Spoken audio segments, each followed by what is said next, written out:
जब भगवान कृष्ण के सभी बालक आपस में लड़ना शुरू किए तो भगवान कृष्ण और बलराम दोनों लोग महल से बाहर निकले और बच्चों को समझाने लगे। इतने में ही बच्चे बलराम जी और कृष्ण जी को भी मारने के लिए दौड़ पड़े। भगवान कृष्ण और बलराम दौड़ करके एक ऊंचे शिखर पे चढ़ गए और वहां से भागकर प्रभास क्षेत्र में आए। रास्ते में बलराम जी ने भगवान कृष्ण को प्रणाम किया, कहा प्रभु अभी तक तो मैं आपका बड़ भाई था, लेकिन अब हमारा रोल खत्म हो गया, इसलिए मैं आपको प्रणाम करता हूं। अगर आज्ञा हो तो अब मेरा कोई काम नहीं है, मैं अपने धाम को जाऊं। भगवान कृष्ण ने कहा जैसी इच्छा हो। देखते देखते बलराम जी जो है शेषा अवतार हो गए और समुद्र में चले गए। मेरे प्रभु श्री कृष्ण प्रभास क्षेत्र में एक पीपल के पेड़ के नीचे दाहिने जांघ पर बाएं चरण को रखकर अर्धशयनावस्था में थे। बहेलिया उसी वन में डोल रहा था। उसने दूर से मेरे गोविंद के तलवे को देखा और हिरण समझकर निशाना साधकर बाण मार दिया। जैसे ही बाण गोविंद को लगा, बहेलिया दौड़ कर आया, भगवान के चरणों में गिर गया और बोला ये मुझसे कितना बड़ा अपराध हो गया, मुझे दंड दीजिए, मुझे दंड मिलना चाहिए। प्रभु बोले कि बहेलिए चिंता न करो, मेरी इच्छा के बगैर कुछ नहीं होता।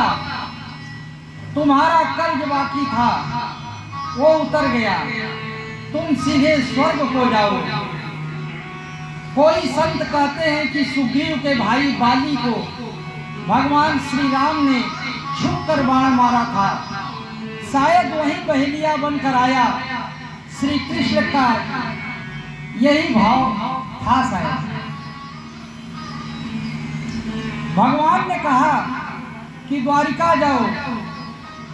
भगवान ने उद्धव जी से कहा कि द्वारिका जाओ और 10-5 जो यदुवंशी बचे हैं उन्हें कहो तुरंत द्वारिका छोड़ दें और मथुरा चले जाएं। मेरे अंतर ध्यान होते ही द्वारिका समुद्र में विलीन हो जाएगा। लेकिन दारुक ने कहा आपको इस परिस्थिति में छोड़कर कैसे जाऊंगा।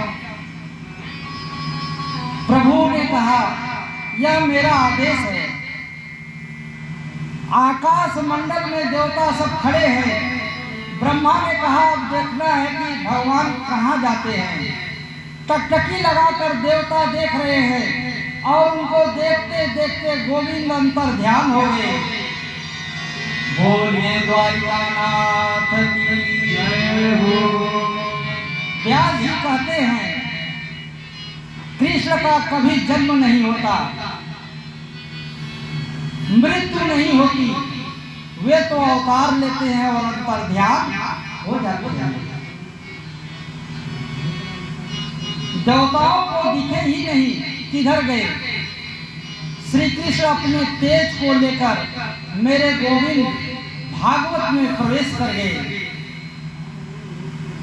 और अनिश्चित रूप से श्री धाम वृंदावन में आज भी रहते हैं। बोलिए श्री वृंदावन धाम की जय हो। गोकुल धाम तो उनका धाम है ही, लेकिन जो प्रेमी भक्त जन हैं उन्हें वृंदावन में मेरा वृंदावन में देखो, वृंदावन में देखो, श्याम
प्रिया प्रीतम जी का दर्शन आज भी होता है। मेरा गोविंद वृंदावन छोड़कर कभी नहीं जाता।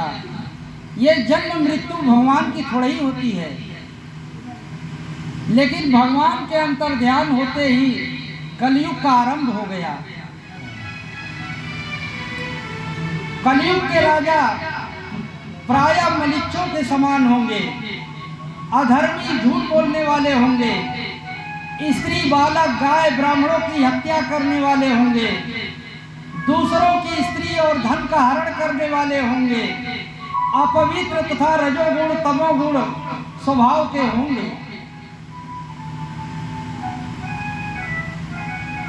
कलयुग में जिसके पास धन होगा उसे ही गुणी समझा जाएगा, जिसे बहुत बोलना आता है उसे पंडित समझा जाएगा, दंभी पाखंडी को साधु समझा जाएगा, दूर के तालाब को लोग तीर्थ समझेंगे, अपना पेट भरना ही सबसे बड़ा पुरुषार्थ होगा। कलयुग में वर्णाश्रम का धर्म बताने वाले वेद मार्ग नष्ट हो जाएंगे। वामप्रस्थ और सन्यासी भी घर गृहस्थी जुटाकर व्यापार करने लगेंगे। कलयुग के अंत में तब संभल ग्राम में विष्णु यश नामक ब्राह्मण के यहाँ कल्कि भगवान का अवतार होगा। कल्कि भगवान अधर्म का नाश कर सतयुग की स्थापना करेंगे। राजा परीक्षित पूछते हैं कि गुरुदेव, कलयुग में रहते हुए कलयुग के दोषों से बचने का क्या उपाय है? श्री सुखदेव जी कहते हैं कि भगवान श्री कृष्ण के कीर्तन से कलयुग के दोषों से बचा जा सकता है। श्री सुखदेव जी राजा परीक्षित को अंतिम उपदेश देते हैं, राजन, मैं मरूंगा, इस प्रकार की पशुता मूलक बुद्धि का त्याग कर दो। यह शरीर पहले वही था, अब पैदा हुआ, फिर नष्ट हो जाएगा, परंतु आत्मा का नाश नहीं होता है। मैं परम ब्रह्म हूँ, ऐसा चिंतन कर अपने स्वरूप में स्थित हो जाओ। तक्षक आएगा, तुम्हें डसेगा, इसकी चिंता मत करो। परीक्षित, अभी तक तुमने प्रश्न किया, मैंने उसका उत्तर दिया। परीक्षित कहते हैं कि प्रभु, आपकी करुणा कृपा से मैं कृत्य हो गया, अपने स्वरूप में स्थित हो गया। अब मुझे तक्षक से कोई डर नहीं। श्री सुखदेव जी ने परीक्षित की इस स्थिति को देखा तो चलने लगे।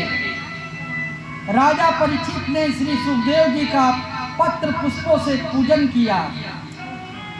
श्री सुखदेव जी से कहा, श्री सुखदेव जी कहाँ से आए थे और कहाँ चले गए, इसका भागवत में कहीं वर्णन नहीं है। तक्षक ब्राह्मण के भेष में आकर परीक्षित को डस लिया। तक्षक के डसते ही राजन परीक्षित जलकर भस्म हो गए। चारों ओर हाहाकार मच गया। परीक्षित पुत्र जन्मेजय ने सर्पेष्ट यज्ञ किया। सर्प आकर भस्म होने लगे। जब तक्षक नहीं आया तो जन्मेजय ने ब्राह्मणों से कहा कि अभी तक तक्षक सर्प नहीं आया। तो ब्राह्मणों ने कहा कि उसे इंद्र की शरण ले रखी है।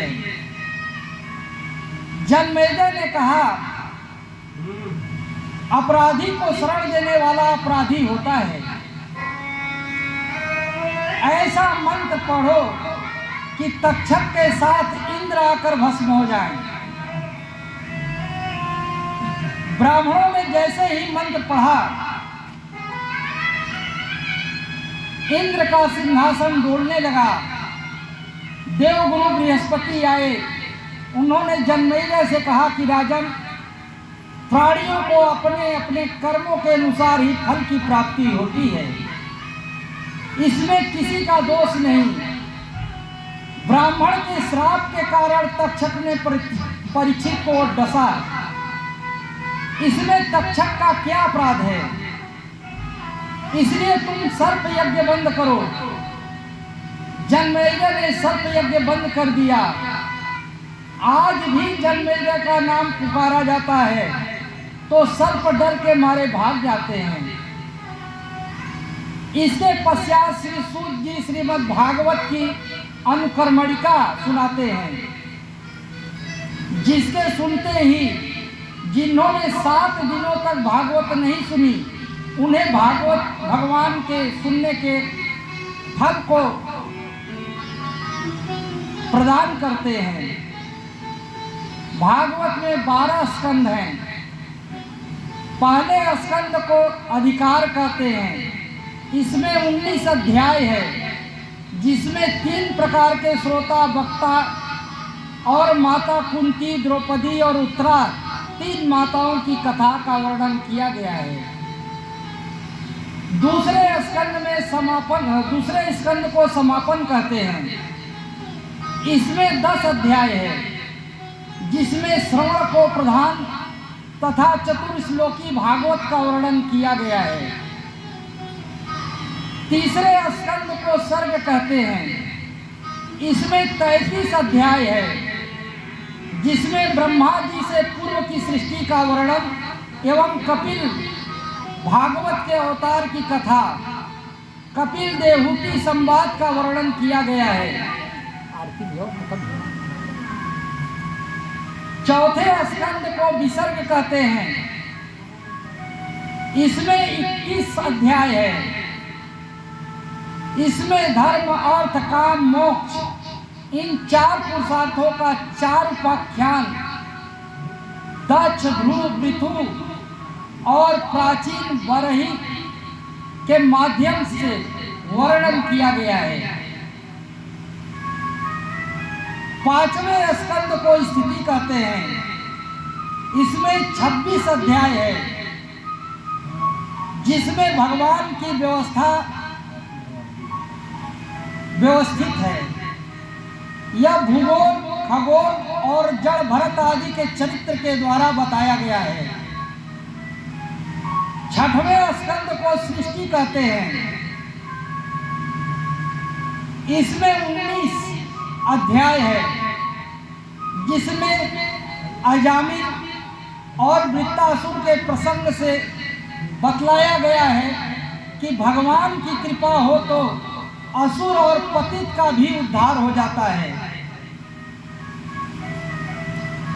7वें स्कंद को ऊटी कहते हैं।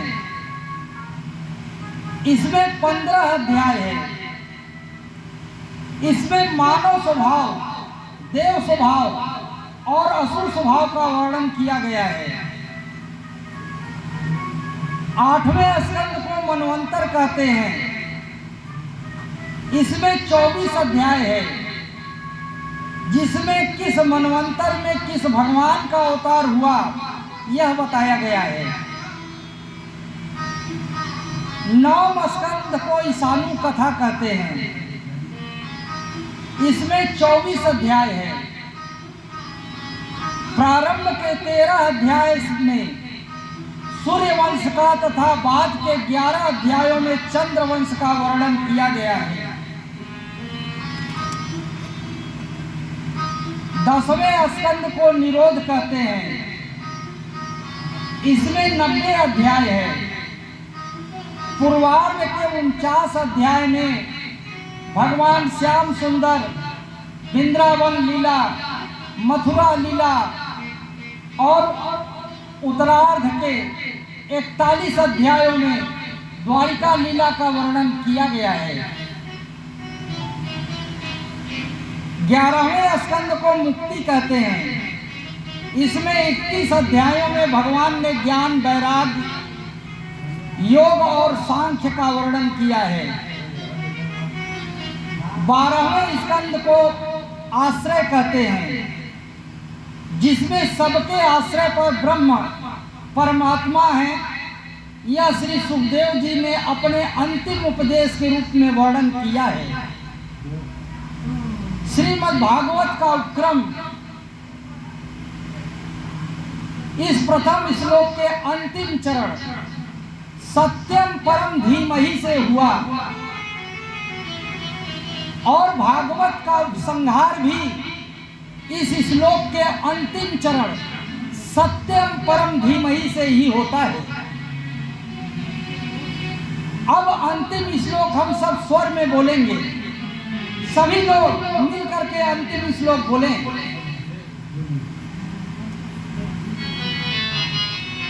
नाम संकीर्तन यस्य सर्व पाप प्रणानम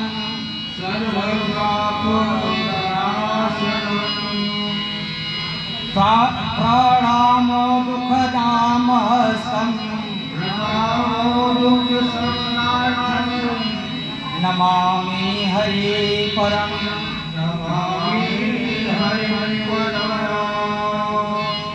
भगवान के नामों का संकीर्तन सारे पापों को सर्वथा नष्ट कर देता है। उनके चरणों में समर्पण सर्वदा के लिए ये सब प्रकार के दुखों को शांत कर देती है। उन परम तत्व रूप श्री हरि को मैं बारंबार नमस्कार करता हूँ। प्रेम से बोलिए जय श्री कृष्ण। आरती जलावा। बोलिए श्रीमद् भागवत की जय हो।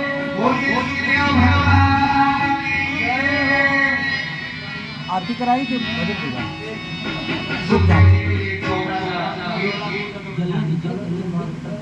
आरती जो है किया